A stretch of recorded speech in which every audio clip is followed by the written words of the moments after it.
67 of Neetcode 150, find median from data stream.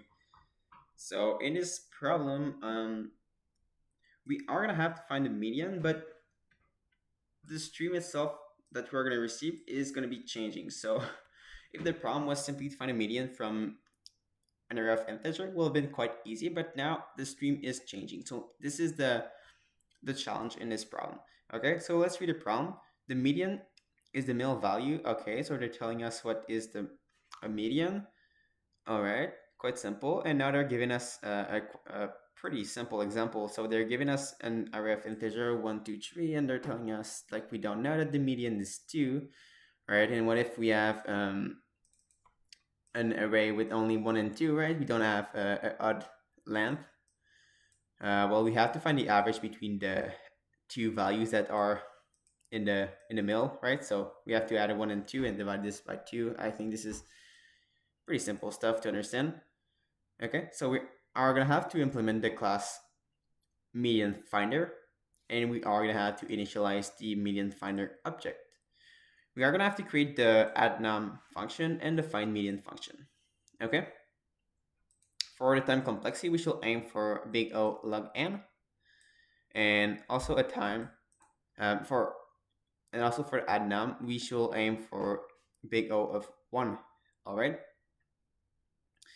So let's try to visualize how we can solve this problem. Since we have to solve the problem in a time complexity of log n, we are gonna have to find an efficient way to do it. And the most efficient data structure that I can think of right now is min heap and max heap. Okay, so let's say that we add these values in order. So we initially call add nums when we add the 3, then we add a 7, then we add a 2, then we add a 5, then we add a 1. Well, we can see that we have an odd number, so the average or the median is actually going to be 3 in this case. Okay, so we also notice that if we arrange them in a more elegant manner, so we have 1, 2, 3, and then we have 5 and 7. All right, we can see that actually all the values to the left are actually lower than our 3, and all the values to the right are greater than our 3. So this makes me really think of a min heap and a max heap, where for example, let's say that we cut our array like this, and we decide that the left side is going to be a max heap. So we're going to have our 3, we are going to have our 2, and we're going to add our 1. And to the right, it's going to be a min heap with the 5 and the 7. So notice that since the two trees are not of the same length, well, we can be sure that the maximum value of the max heap or the minimum value of the min heap, depending on which one is the greatest in length, is going to be the median. So for example, here, the length of the max heap is greater than the length of the min heap. So we can return the top values of that max heap, and it's going to be the median. But what if we add 8? Okay, we add 8, right? So we know that we are going to have a min heap and a max heap of the same length. Well, what we are going to have to do in this case is that we are going to have to take the average of that max heap and the average, the average of that max heap and that min heap. Okay, so we are going to have to do 5 plus 3, so it's going to be 8 divided by 2. So our median is going to be equal to 4. All right. So this is how we are going to do. And I think that this is pretty much all we need to know for the logic, and we can start coding this. So initially, what did we want to define exactly in our constructor function? Well, we know we want to have a max heap and a min heap. So let's say self dot max heap, and we know that the max heap is basically going to hold all the values that are technically considered smaller to the median, or can also contain the median. But let's just say that we consider this as being um, all the smallest value. All right, and we're also going to create our min eap. All right, and both are going to be equal to an empty array to start. And that's everything we have to do for the constructor function. Now in the add num, all right. Um, well, initially, when we first add a number, both the max and the min eap are going to be empty.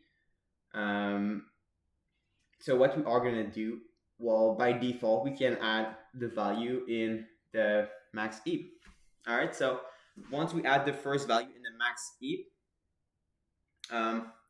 we are gonna check if the values that we want to add, so the second values that we want to add, is greater or smaller than the current value in the is greater than the current value of the top value of the min eap, right? Because if it is smaller than this value, it should be part of the small of the smaller set of values, meaning that it should go inside the max eap. And if it is greater, well, it shall go in the min eap, so the set of greater values. So we're gonna say basically if there is something in the min eap, so solve that min eap. Okay, once we have our confirmation that there is something in the min eap, we can check if the value that we're given is greater than the top value of the min eap, meaning the smallest value in the list or the tree of the big elements. So we're gonna say that if this is greater than solve that min heap at the index 0. All right, this is if this is greater.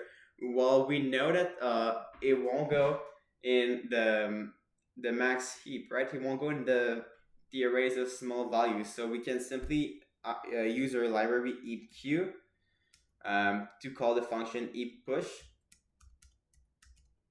and push inside our min eap.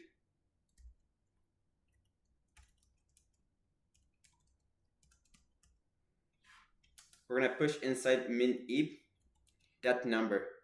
Okay. Otherwise, it means that the number is equal to or smaller than the minimum value of the min eap, and we are gonna add that num to the max eap.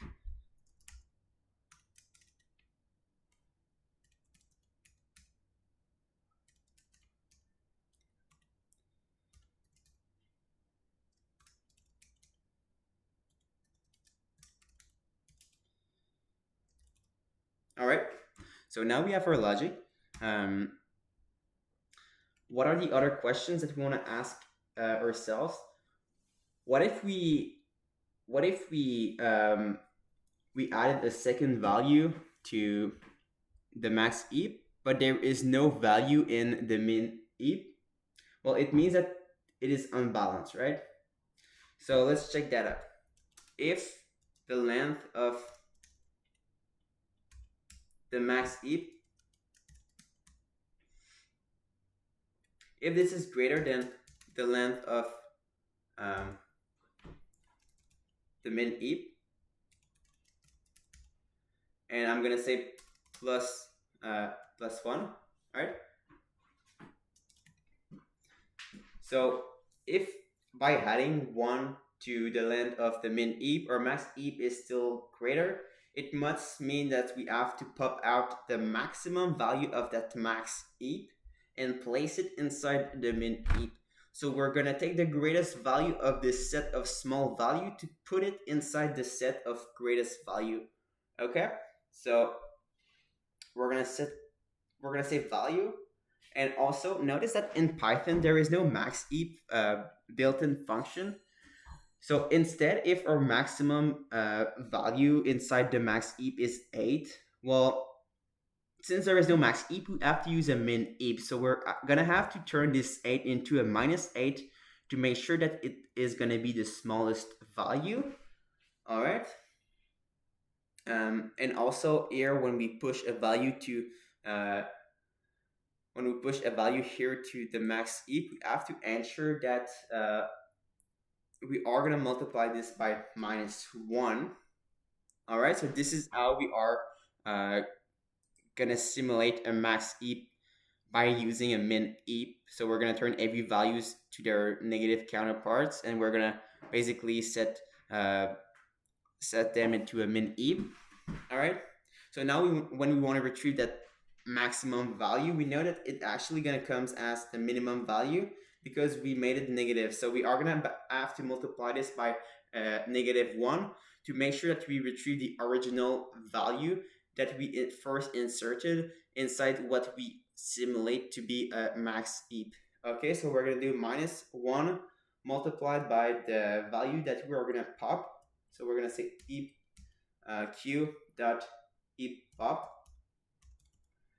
and we're gonna pop from the max heap. So that value val that is being contained is then gonna be pushed inside the min heap, so the set of large values. So we're gonna use heap q dot heap push, and then we have to specify where we want to push it, in which tree. So we want to push it inside self that min heap, and what we want to basically push in is the value. All right. Now this is a case where the max heap is greater by more than 1 than the min heap. But what if the other case is true? So what if the length of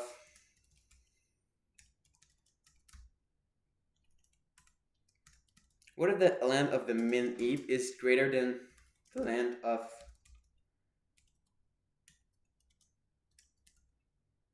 the max heap plus 1, meaning that the absolute difference between both is greater than 1.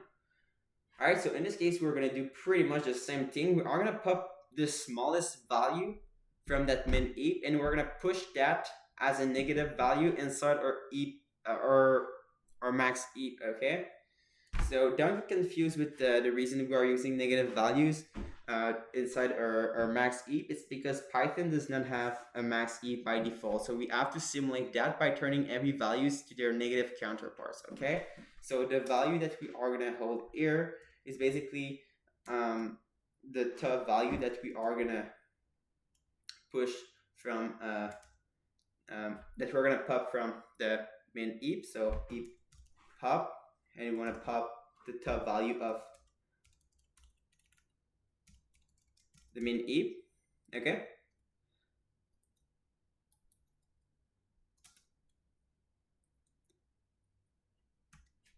all right, and then we want to push that. So heap q dot heap push, we want to push that into the max heap, and we want to push a negative value. So let's me just multiply this by -1. So that's the value that we are going to be willing to push here. Okay, so the logic is done for the add num. Now we have to find the median. So what are the big questions we have to ask ourselves for the median? First, what if the length of the max heap is greater than the length of the min heap? It must mean that the median is the maximum value of the max heap. All right. And what if the length of the min heap is greater than the length of the max heap? It means that the median is actually the smallest value or the top element of the min heap. If both cases fails, it must mean that both trees are of the same length. And in this case, we are going to take the average between the maximum value of the max heap and the minimum value of the min heap. So let's put that in code. So we're going to say if the length of the max heap, if this is greater than the length of the min heap, oh, excuse me. All right. If this is the case, we are going to be returning the top value of max ETH, and we are going to do so by calling the index 0. And notice that all the values in min ETHs are basically their negative counterparts, so we have to multiply it by -1 to get its actual value. All right. So we did one of the three big questions. The second big question is that we have to ask ourselves is, what if the inverse is true? So the length of the min ETH is greater than the length of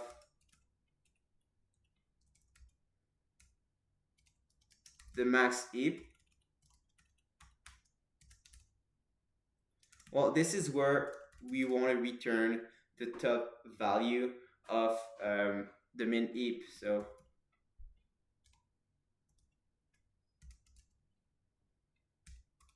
just like this. All right. And the third great questions is basically just going to be answered in one return statement. We are going to return the biggest value or the top value of that max ETH. All right. Plus that smallest value, just the top value of this min ETH divided by 2. Okay. So we're going to say multiply by 1 the smallest value of that simulated max ETH. So solve that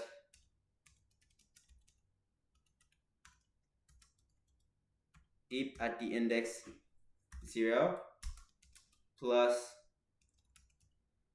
the min ETH at the index 0. And this has to be divided by 3. Okay. So if I didn't do any mistake, this code should work perfectly. Let's try it out. We got an error. I forgot my upper H. Let's see if there's another error. It worked. Awesome. Cool. So I hope you learned from this tutorial, and I hope to see you in the next video.